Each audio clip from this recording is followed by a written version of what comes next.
Inilah Injil Yesus Kristus menurut Lukas. Dimuliakanlah Tuhan.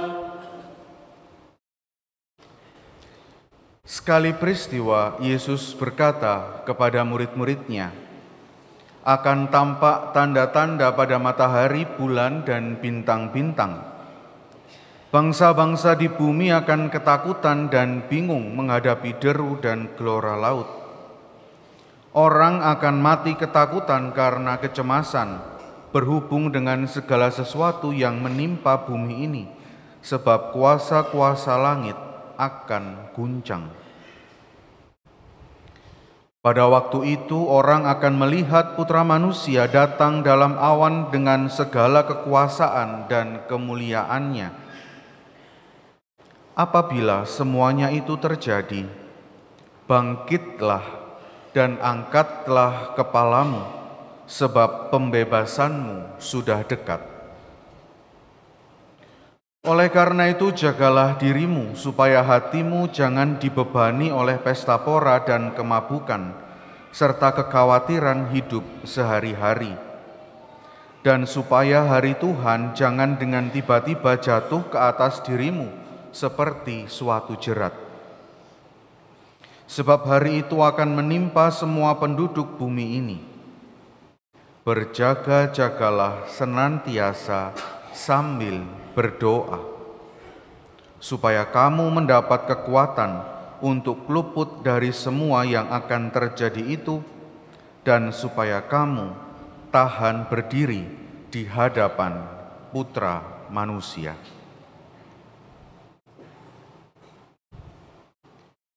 Demikianlah sabda Tuhan. Terpujilah Kristus.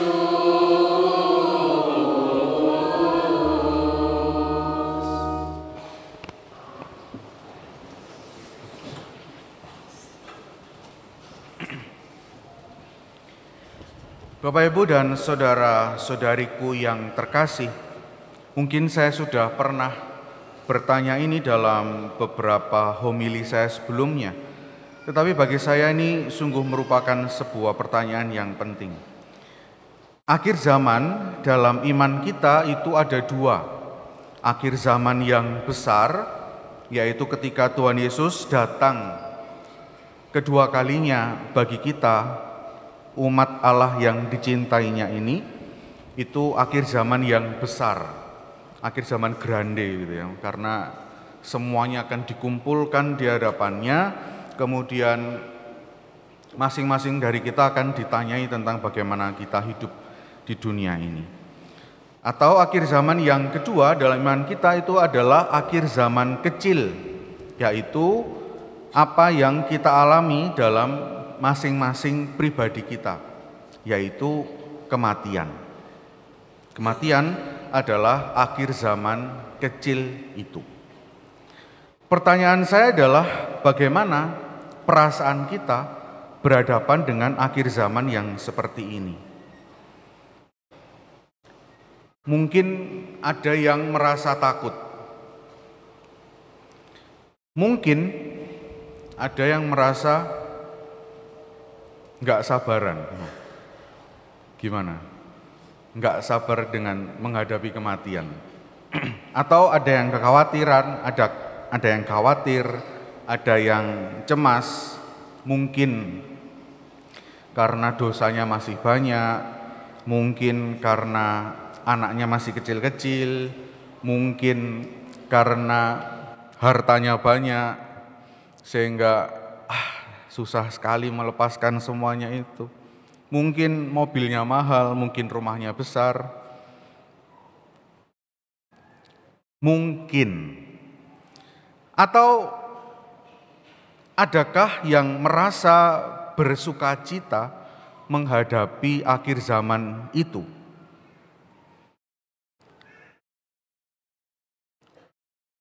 Semoga jawabannya adalah sukacita itu. Bacaan Injil yang kita dengarkan hari ini menggambarkan akhir zaman itu. Di awal memang ada ketakutan-ketakutan itu. bulan, matahari, bulan, dan bintang-bintang tidak akan bersinar lagi. Gelap, peteng, dedet, PLN mati lampu seluruh dunia gitu. Nggak ada korek, nggak ada lilin, nggak ada apapun. Gelap, gulita, hitam, pekat seperti saya.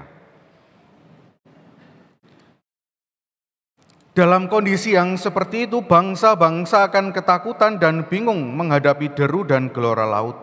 Orang mati ketakutan karena kecemasan berhubung dengan segala sesuatu yang menimpa bumi ini, sebab kuasa-kuasa langit akan guncang. Bayangkan suasananya, bayangkan ketakutannya, bayangkan gemetarnya karena mengalami kondisi yang seperti ini. Tetapi perasaan yang seperti itu kemudian masuk ke dalam sebuah sukacita yang begitu besar. Yaitu pada waktu itu orang akan melihat Putra Manusia datang dalam awan dengan segala kekuasaan dan kemuliaannya. Apabila semuanya itu mulai terjadi, bangkitlah dan angkatlah kepalamu, sebab pembebasanmu sudah dekat. Dilihat, yang Putra Manusia yang sedang datang ke tengah dunia ini dilihat. Dan kebahagiaan manusia yang paling tinggi adalah melihat mata dari mata, muka ke muka dengan Tuhan Allah itu, dengan Tuhan Yesus itu. Bayangkan berhadapan atau melihat orang yang dicintai saja, itu bahagianya sudah setengah mati begitu ya. Kalau di rumah gitu yang sudah menikah bapak ibu gitu, melek bangun tidur gitu, melek yang dilihat suaminya, yang dilihat istrinya, yo sepet memang karena sudah lama begitu lihatnya. Tapi karena cintanya melihat orang yang bersama denganku sepanjang hidupku ini, hati itu bahagia gitu.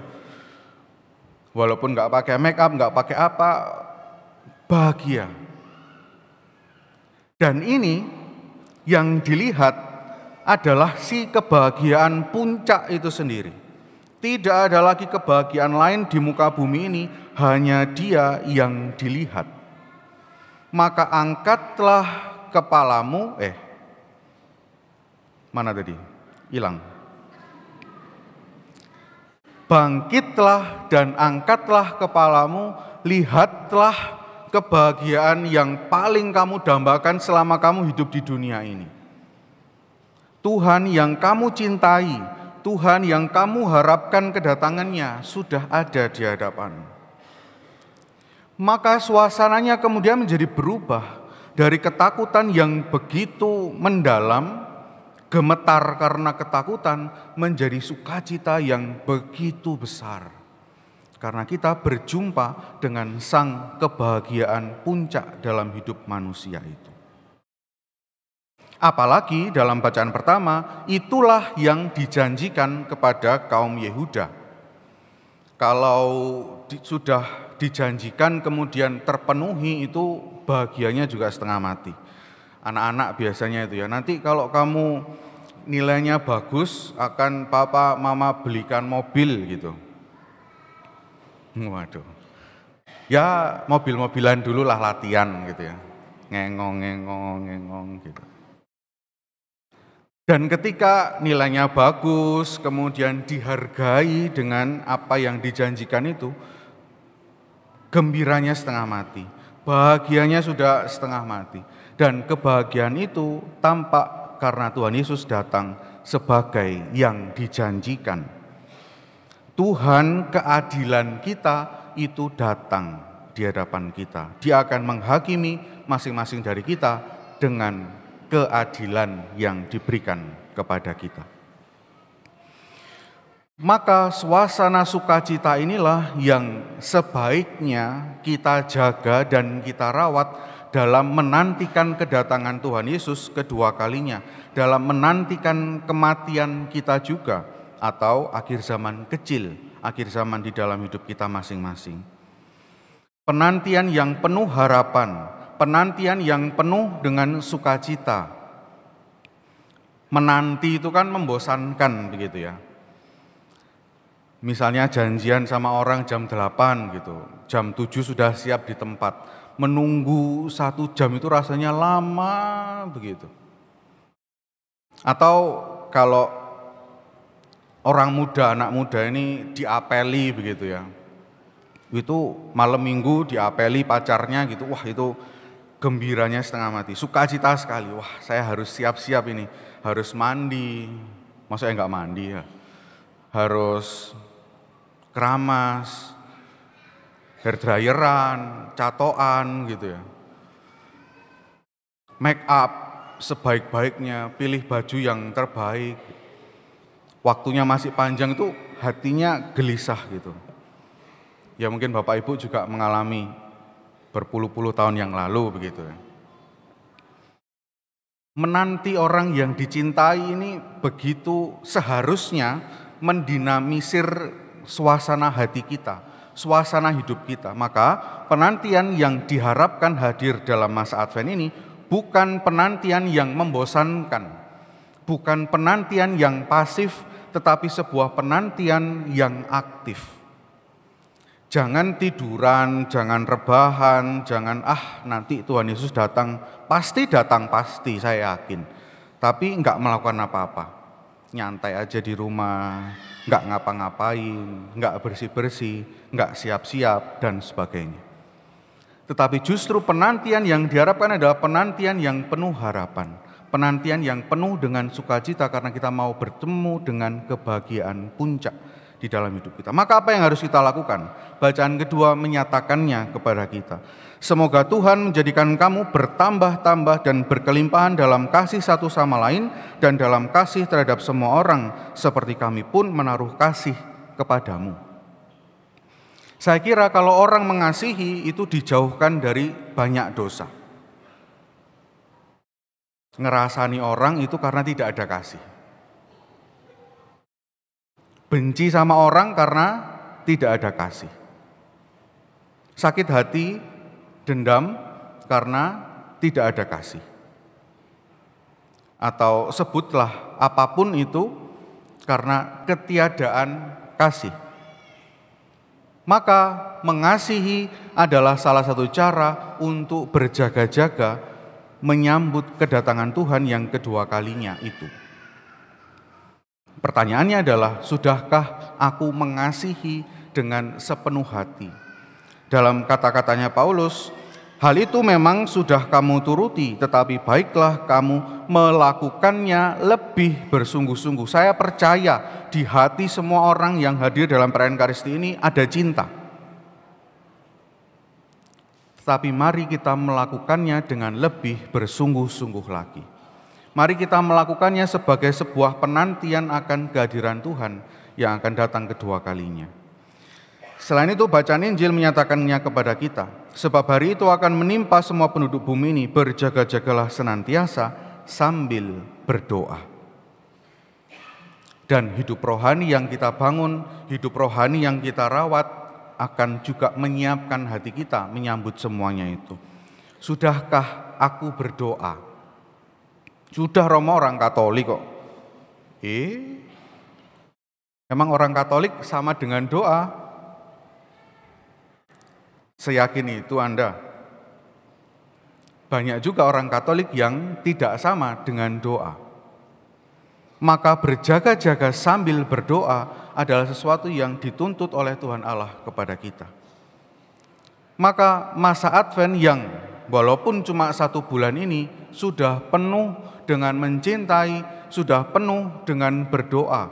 Kalau mau begitu, tentu saja dengan dibarengi dengan pertobatan-pertobatan, perubahan-perubahan sikap di dalam hidup kita. Bapak, Ibu, dan saudara-saudari terkasih, ini awal tahun liturgi. Kita mau apa dalam 1 tahun liturgi ke depan, itu ditentukan oleh kita hari ini.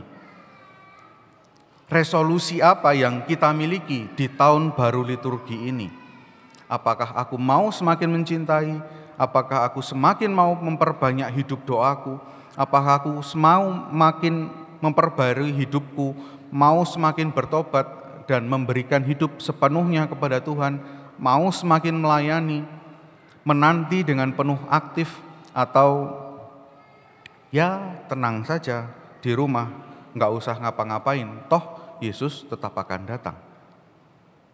Mari di awal masa Advent ini kita punya hati yang penuh dengan sukacita, hati yang penuh harapan menantikan Tuhan, sembari melakukan segala sesuatu dengan aktif dan menanti bukan dengan pasif.